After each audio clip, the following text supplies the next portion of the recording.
Okay, so it says graph the following information on the grid at right and then answer the questions below. So we've got number of hours of studying and your grade. So let's see, I'm going to make this my number of hours. That's going to be the independent variable. And then the dependent variable is the grade. So the independent variable is number of hours studying. And the dependent variable is the grade. Because the grade depends on how many hours you spent studying. So now I need to scale my axes. I don't need anything negative, because you can't really have a negative grade or negative hours studying. So I'm just going to use the first quadrant. So I'm going to draw axes like this.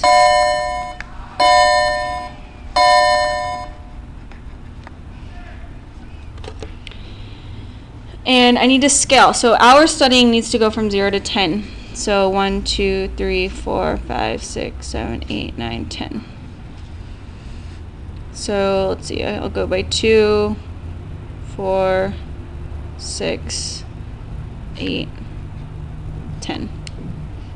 And then grade needs to go all the way up to 100.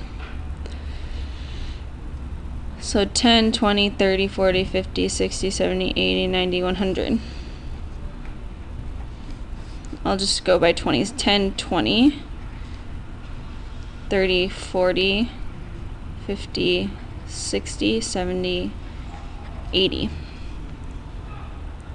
So if I study for 0 hours, my grade would be a 20. So that's right here on the x-axis. On the y-axis.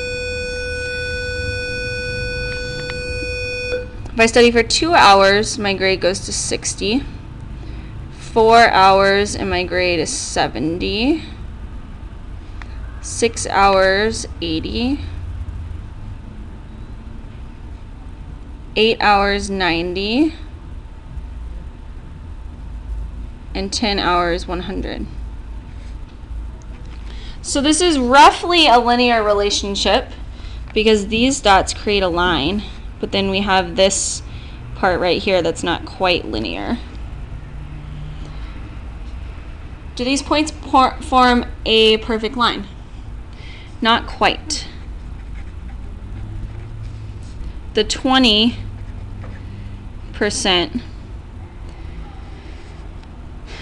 throws the line off. All the other points make a perfect line.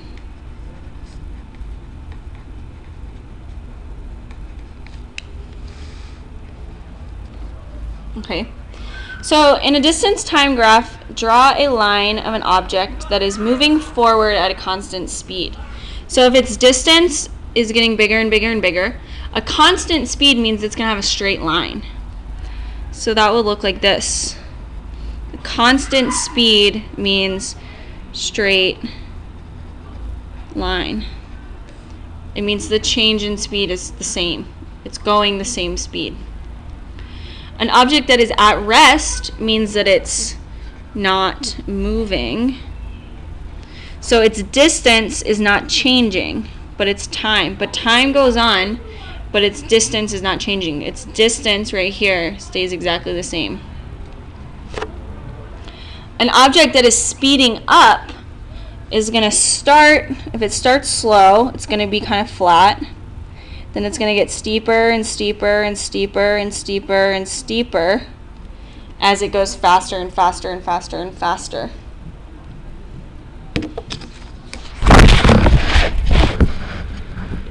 Alright, the graph below shows the motion of Barry, Sasha, and Kim during a bicycle race. Use the graph to complete the table and answer the questions. We want to complete this table.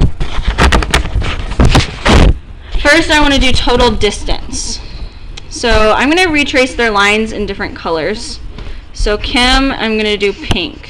So Kim is this one.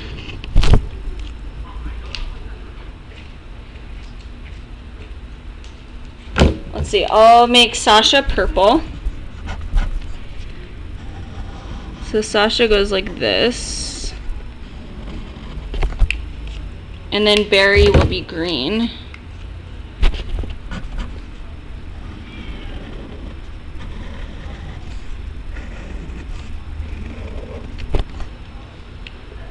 Okay, so total distance. Kim started at 0 and she went all the way to a distance of 10. So she went, let's see, these are kilometers, so 10 kilometers. Sasha started at 0 and also went 10 kilometers. I think everyone went 10 kilometers.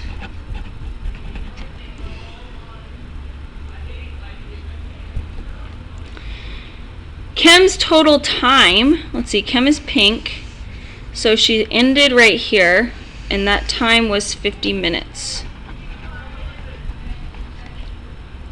Sasha's total time was 55 minutes. And Barry's total time was 60 minutes. So to find average speed, so speed or rate is distance over time.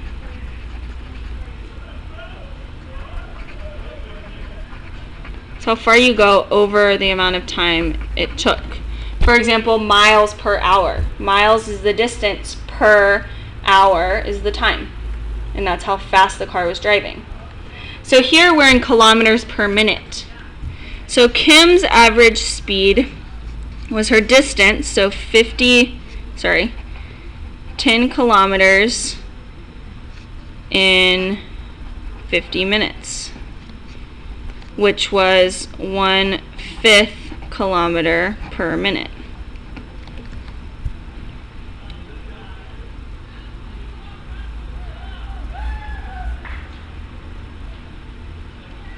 So every minute she would go 1/5 of a kilometer. Sasha's total distance was 10 kilometers in 55 minutes.